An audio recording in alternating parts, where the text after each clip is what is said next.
Hello everyone, welcome to our YouTube channel chemistry classes. आज की classes में हम लोग पढ़ने वाले हैं बायोमोलिक्यूल्स के ऑब्जेक्टिव क्वेश्चंस जो कि हमारे बोर्ड एग्जाम्स में आने वाले हैं। तो चलिए शुरू करते हैं। बायोमोलिक्यूल्स जैव अणु। पहला क्वेश्चन है हमारा, कोशिका की खोज निम्न में से किसने की थी? कोशिका जो कि हमारे शरीर की सबसे छोटी संरचनात्मक और क्रियात्मक इकाई है, जिसकी खोज की थी रॉबर्ट हुक ने। तो ऑप्शन हो गया हमारा ऑप्शन नंबर बी हुआ। और कोशिका का जो खोज हुआ था वो 1665 ईस्वी में रॉबर्ट हुक ने किया था सर्वप्रथम। चलिए नेक्स्ट क्वेश्चन हमारा है, शरीर की सबसे छोटी संरचनात्मक इकाई है जो हमारी मानव शरीर है, जो हमारा मानव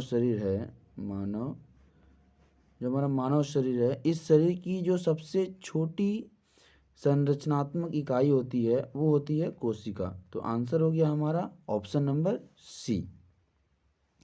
नेक्स्ट क्वेश्चन की तरफ हम लोग बढ़ते हैं। पादप की कोशिका झिल्ली बनी होती है। जो पौधों में कोशिका झिल्ली बनी होती है, हम लोग जानते हैं कि कोशिका का जो सबसे केंद्र भाग होता है उसको हम लोग केंद्रक कहते हैं। उसके चारों ओर का जो आवरण होता है हम लोग उसको कोशिका झिल्ली कहते हैं। और बीच में कुछ कुछ द्रव होते हैं जिसको हम लोग कोशिका द्रव कहते हैं। केंद्रक को थोड़ा सा गोल बना देते हैं। अब देखिए, जो हमारा कोशिका झिल्ली है जो कि कोशिका की एक तरह से बोला जाए तो बाहरी परत होती है, लेकिन पौधों में एक कोशिका भित्ति भी होती है जो बाहरी परत होती है। तो हमें बोला गया है कि पादप की जो कोशिका झिल्ली बनी होती है वो किसकी बनी होती है? वो बनी होती है हमारी सेलुलोज की। तो आंसर हो गया हमारा option number C. Next question की तरफ हम लोग बढ़ते हैं। क्वेश्चन नंबर 4 है, कोशिका का पावर हाउस कहलाता है। जो कोशिका का बिजली घर है, पावर हाउस, जहाँ कोशिका की सारी ऊर्जा संचित होती है, वो स्थान का नाम होता है माइटोकॉन्ड्रिया। तो हमारा ऑप्शन हो गया डी नंबर, माइटोकॉन्ड्रिया, जहाँ उसकी सारी ऊर्जा संचित रहती है। नेक्स्ट क्वेश्चन की तरफ बढ़ते हैं। कोशिका द्रव्य। कोशिका द्रव्य का मुख्य अवयव, जो हमारी कोशिका द्रव होती है उसका जो मुख्य अवयव होता है वो होता है जल। तो आंसर हो गया हमारा option number D. Question number 6 की तरफ हम लोग बढ़ते हैं। जैव कोशिका। जैव कोशिका की मुख्य विशेषता, जैव कोशिका की जो पहली विशेषता है वो है हमारी वृद्धि की, हमारे शरीर की वृद्धि की। तो पहली विशेषता हो गई हमारी वृद्धि, दूसरी विशेषता हो गई हमारी उपापचयन की, और तीसरी व्यवस्था हो गई हमारी मरम्मत की। तो ये तीनों ही कोशिका की विशेषता होती है। तो इस प्रकार हमारा जो आंसर हो गया वो हो गया ऑप्शन नंबर डी। इन ये सभी, क्योंकि हम लोगों का जो कोशिका का विशेषता है वो हमारा वृद्धि भी है, उपापचयन भी है और मरम्मत भी है। तो इस प्रकार जो क्वेश्चन नंबर 6 है उसका आंसर हुआ ऑप्शन नंबर डी। नेक्स्ट हम लोग बात करते हैं, बड़ा इंपॉर्टेंट क्वेश्चन है, इसको नोट कर लीजिएगा। पॉलीसेकेराइड। हम लोग जानते हैं कि जो कार्बोहाइड्रेट होता है, जो हमारा कार्बोहाइड्रेट होता है, कार्बोहाइड्रेट को किससे सूचित करते हैं? CXH2O ब्रैकेट वाई, CXH2O, जिसको हम लोग कार्बोहाइड्रेट कहते हैं, जिसके 3 पार्ट होते हैं। कौन कौन से पार्ट होते हैं? पहला पार्ट होता है हमारा पॉलीसेकेराइड, एक होता है हमारा डाइसेकेराइड और एक होता है हमारा मोनोसेकेराइड। तो पॉलीसेकेराइड का जो हमारा सरल उदाहरण है, मतलब पॉलीसेकेराइड किस किस, यहाँ पर जो हमें कार्बोहाइड्रेट्स दिए हुए हैं इसमें से कौन कौन से पॉलीसेकेराइड हैं, बता दें कि पॉलीसेकेराइड का जब जल अपघटन कराया जाता है तो बहुत सारे हमारे मोनोसेकेराइड प्राप्त होते हैं। तो हमारा जो आंसर होगा वो होगा स्टार्च और सेलुलोज। स्टार्च और सेलुलोज जो है वो पॉलीसेकेराइड है। इसके अलावा जो हमारा ग्लाइकोजेन होता है, जो हमारा ग्लाइकोजेन होता है वो भी एक प्रकार का पॉलीसेकेराइड है। तो हमारा जो कार्बोहाइड्रेट का प्रकार था जिसमें हमारा प्रकार है पॉलीसेकेराइड, उसका हमारा जो उदाहरण हो गया वो हो गया स्टार्च, सेलुलोज, और एक अलग से मैंने बताया ग्लाइकोजीन। नोट कर लीजिएगा। नेक्स्ट क्वेश्चन है हमारा प्रोटीन्स। प्रोटीन्स विघटन। जब प्रोटीन्स का विघटन होता है तो वो किस रूप में होता है? कार्बोहाइड्रेट, वसा, एमिनो अम्ल या नाभिकीय अम्ल। ये 4 ऑप्शन हमारे पास दिए हुए हैं। तो जो हमारा प्रोटीन है उसका जो विघटन कर देता है वो कर देता है वसा। तो इस प्रकार हमारा जो ऑप्शन हो गया वो हो गया option number B. Next question की तरफ आगे बढ़ते हैं। शर्करा, शर्करा के जल अपघटन से हमें प्राप्त होता है। जो शर्करा होता है जब उसका हम लोग जल अपघटन कराते हैं, अक्सर हम लोग जल अपघटन जो कराते हैं वो अम्लीय माध्यम में कराते हैं। तो इसके जल अपघटन से हमें क्या प्राप्त होता है? हमें 2 चीज़ें प्राप्त होती है। पहला तो हमें प्राप्त होता है ग्लूकोज। क्या प्राप्त होता है? ग्लूकोज। अच्छा, ग्लूकोज का अणुसूत्र क्या होता है? C6H12O6। और दूसरा हमें प्राप्त होता है फ्रुक्टोस। फ्रुक्टोस का भी अणुसूत्र सेम ही होता है, C6H12O6। फ्रुक्टोस जो है वो पके हुए फलों में पाया जाता है। और एक बात ग्लूकोज की, तो ग्लूकोज एक सफ़ेद क्रिस्टलीय ठोस है जो जल में पूरी तरह से घुल जाता है। जब हम लोग जल में ग्लूकोज को घोलते हैं तो वो पूरी तरह से घुल जाता है। तो जो शर्करा का जल अपघटन है उससे हमें क्या प्राप्त होता है? ग्लूकोज और फ्रुक्टोस। नेक्स्ट क्वेश्चन की तरफ हम लोग आगे बढ़ते हैं। एमिनो एसिड की कुल संख्या ज्ञात है। जो टोटल एमिनो एसिड है, जो टोटल एमिनो एसिड है उसकी कुल संख्या जो ज्ञात है वो है 20। तो हमारा ऑप्शन नंबर हो जाएगा option number C. Amino acids की जो कुल संख्या है वो 20 है। नेक्स्ट क्वेश्चन की तरफ बढ़ते हैं। स्टार्च अथवा सेलुलोज के जल अपघटन से प्राप्त होता है। यानी जब हम लोग स्टार्च और सेलुलोज का जल अपघटन कराते हैं, सबसे पहली बात जो हमारा स्टार्च है, स्टार्च जो हमारा स्टार्च है STARCH, जो स्टार्च है वो एक पॉलीसेकेराइड है। वो क्या है? हमारा पॉलीसेकेराइड। और जो सेलुलोज है वो भी हमारा पॉलीसेकेराइड है। तो इसके जल अपघटन से हमें क्या प्राप्त होता है? तो इसके जल अपघटन से हमें प्राप्त होता है ग्लूकोज। क्या प्राप्त होता है? ग्लूकोज। तो आंसर हो गया हमारा option number A, glucose. Next आगे बढ़ते हैं हम लोग। एल्डो हेक्सोज का उदाहरण है। जो हमारा एल्डोस हेक्सोज है उसका सरल उदाहरण जो होता है हमारा वो होता है ग्लूकोज। तो एल्डो हेक्सोज का भी जो उदाहरण है वो हो गया ग्लूकोज हमारा। तो ऑप्शन नंबर हो गया हमारा 12 का ए। नेक्स्ट क्वेश्चन की तरफ बढ़ते हैं। अम्लीय एमिनो अम्ल का उदाहरण है। जो एमिनो अम्ल जो कि अम्लीय रूप में है उसका उदाहरण ग्लाइसिन, ये तो नहीं हो सकता है। बैलिन, ये भी नहीं हो सकता है। सीरीन, बिल्कुल नहीं। एस्फॉर्टिक एसिड, ये जो हमारा है वो अम्लीय एमिनो अम्ल है। एस्फॉर्टिक एसिड जो है हमारा वो एक तरह का अम्लीय एमिनो अम्ल है। तो हमारा ऑप्शन हो गया option number D. Next question है। क्षारीय एमिनो एसिड, जो हमारा क्षारीय एमिनो एसिड है उसका उदाहरण होता है हमारा हिस्टिडीन। तो ऑप्शन में दिया हुआ ही है ऑप्शन नंबर बी, हिस्टिडीन, जो कि एक क्षारीय एमिनो एसिड है। चलिए आगे की तरफ बढ़ते हैं। निम्न में से कौन सा आवश्यक एमिनो एसिड का उदाहरण है? सबसे पहले बता दें कि जो हमारा एमिनो एसिड होता है, एमिनो एसिड जिसको हम लोग एमिनो अम्ल भी बोलते हैं, ये 2 तरह के होते हैं। एक हमारे शरीर में आवश्यक एमिनो एसिड और एक अनावश्यक एमिनो एसिड। एक की पूर्ति हमें स्वतः हो जाती है और एक की पूर्ति हमें भोजन के द्वारा होती है। तो बोला जा रहा है कि कौन सा आवश्यक एमिनो एसिड का उदाहरण है इसमें से। इनमें से जो हमारे आवश्यक एमिनो एसिड हैं एलेनिन, आर्जिनिन, एस्पेरजिन और सिस्टीन, इनमें जो हमारा आवश्यक एमिनो एसिड होगा वो होगा आर्जिनिन। तो हमारा जो ऑप्शन हो गया वो हो गया ऑप्शन नंबर बी। तो बी को लॉक कर दिया जाए, आर्जिनिन। नेक्स्ट क्वेश्चन है हमारा क्वेश्चन नंबर 16।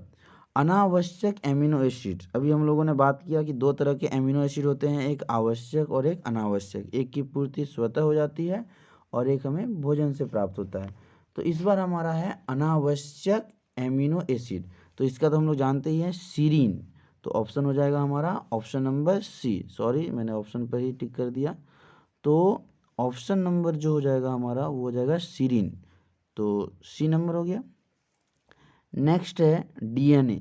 हम लोग जानते हैं कि डीएनए जो होता है वो आनुवंशिक गुणों को स्थानांतरित करता है जनक पीढ़ी से दूसरे पीढ़ी तक। जनक पीढ़ी यानी कि माता पिता की पीढ़ी।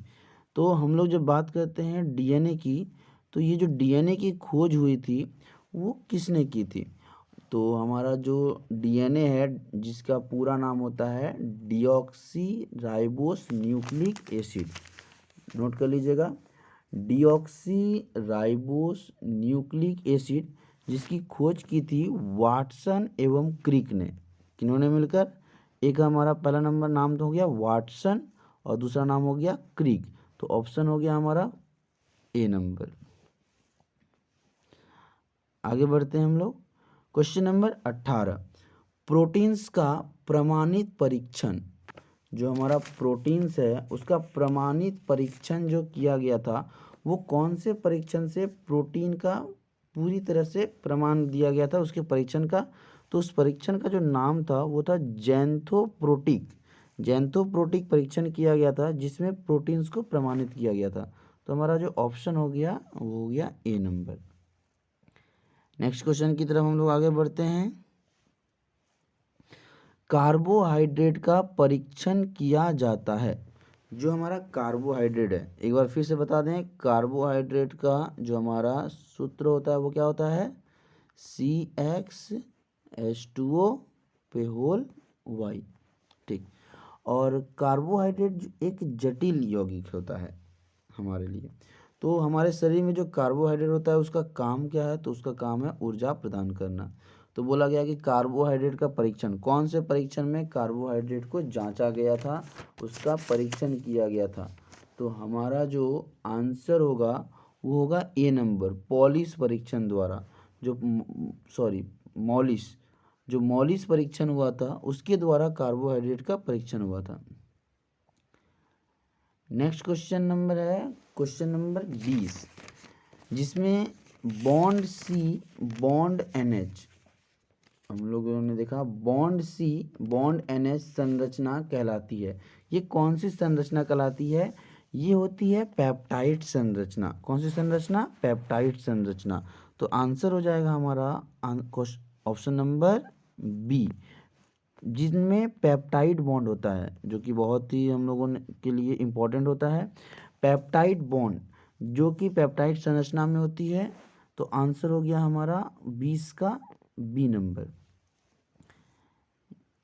Next question, question number 21, proteins के जल अपघटन से प्राप्त होता है। जब हम लोगों ने प्रोटीन का जल अपघटन किया तो उनके जल अपघटन से हमें क्या प्राप्त होता है?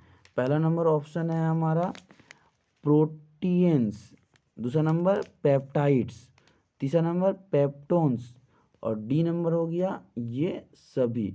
तो मैक्सिमम टाइम जो आंसर्स होते हैं वो डी नंबर ही होते हैं। मैक्सिमम देखा जाए अगर ये सभी ऑप्शन रहता है तो मैक्सिमम टाइम सही होने के चांसेस उसी में होते हैं। लेकिन यहाँ पर बात किया जा रहा है प्रोटीन्स का जल अपघटन। तो जब प्रोटीन्स के जल अपघटन कराएंगे तो प्रोटीन्स भी होता है, पेप्टाइड्स भी मिलता है और पेप्टोन्स भी मिलता है। तो यहाँ भी ऑप्शन नंबर हो जाएगा हमारा डी नंबर, ये सभी। नेक्स्ट क्वेश्चन, लार। जो लार होता है उसमें मिलने वाला जो एंजाइम होता है, लार में मिलने वाला एंजाइम जो कि होता है टाइलिन, एक एंजाइम का नाम होता है टाइलिन। जो टाइलिन एंजाइम है वो लार में पाया जाता है। नेक्स्ट क्वेश्चन, दूध में मिलने वाला प्रोटीन, जो दूध होता है उसमें जो प्रोटीन मिलता है वो कौन सा प्रोटीन मिलता है? तो वो होता है केसिन। केसिन एक प्रकार का प्रोटीन है जो कि हमें मिल्क में मिलता है। Next question, हीमोप्रोटीन। हीमोप्रोटीन मिलता है, हमारा जो हीमोप्रोटीन है वो किस में मिलता है? तो देखिए यहाँ जो ऑप्शन दिया गया है वो ऑप्शन नंबर ए दूध, उसके नीचे ऑप्शन सी डाल दिया गया है वसा, ऑप्शन नंबर बी रक्त और ऑप्शन नंबर डी फल। तो यहाँ पर जो हीमोप्रोटीन मिलती है वो मिलती है हमारी रक्त से। किससे मिलती है? रक्त से। तो हमारा आंसर हो जाएगा रक्त। आगे की ओर बढ़ते हैं। क्वेश्चन नंबर 25, एमिनो एसिड्स की श्रेणी का सबसे छोटा एवं प्रथम सदस्य का उदाहरण है। जो हमारा एमिनो एसिड की श्रेणी है उसका सबसे छोटा और प्रथम सदस्य का उदाहरण हो गया हमारा ग्लाइसिन। क्या होता है हमारा ग्लाइसिन, सबसे छोटा सदस्य है, सबसे छोटा बोल सकते हैं, और प्रथम सदस्य एमिनो एसिड का जिसको हम लोग बोलते हैं ग्लाइसिन, जिसकी संरचना हम लोग आप चाहें तो हमारे वीडियोस में देख सकते हैं चैनल पर जाकर, जिसमें हम लोगों ने ग्लाइकिन की संरचना को बनाया था। नेक्स्ट क्वेश्चन है हेलर परीक्षण। क्वेश्चन नंबर 26 है हमारा हेलर परीक्षण। जो हेलर परीक्षण ज्ञात किया जाता है वो किसके द्वारा ज्ञात किया जाता है? वो ज्ञात किया जाता है अकार्बनिक एसिड द्वारा। तो आंसर हो गया हमारा option number D, option number D यानी कि अकार्बनिक acid. Next question number 27, protein अणु पर विद्युत आवेश होता है क्योंकि वे, जो प्रोटीन अणु होते हैं उनके ऊपर एक आवेश होता है विद्युत आवेश, और वो क्यों होता है? क्योंकि जो प्रोटीन होते हैं हमारे वो होते हैं ध्रुवीय, तो ध्रुवीय होने के कारण प्रोटीन पर विद्युत आवेश होता है। तो ऑप्शन हो गया हमारा ए नंबर। नेक्स्ट क्वेश्चन है सीढ़ी नुमा संरचना पाई जाती है। जो सीढ़ी नुमा संरचना है वो किस में पाई जाती है? वो पाई जाती है जो हमारे, अच्छा इसमें एक छोटा सा बात हिंट दे रहा हूँ कि जो सीढ़ी नुमा संरचना पाई जाती है वो उसमें पाई जाती है जो हमारे जनक श्रृंखला से दूसरी पीढ़ी में आनुवंशिक गुणों का स्थानांतरण करते हैं। तो क्या हो जाएगा हमारा ऑप्शन? बिल्कुल सही, ऑप्शन हो जाएगा ए नंबर डीएनए। डीएनए जो जिसकी संरचना होती है वो होती है सीढ़ी नुमा, जो कि हमारे आनुवंशिक गुणों को भी नियंत्रित करता है।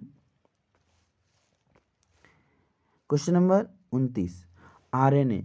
आरएनए में कौन नहीं पाया जाता है?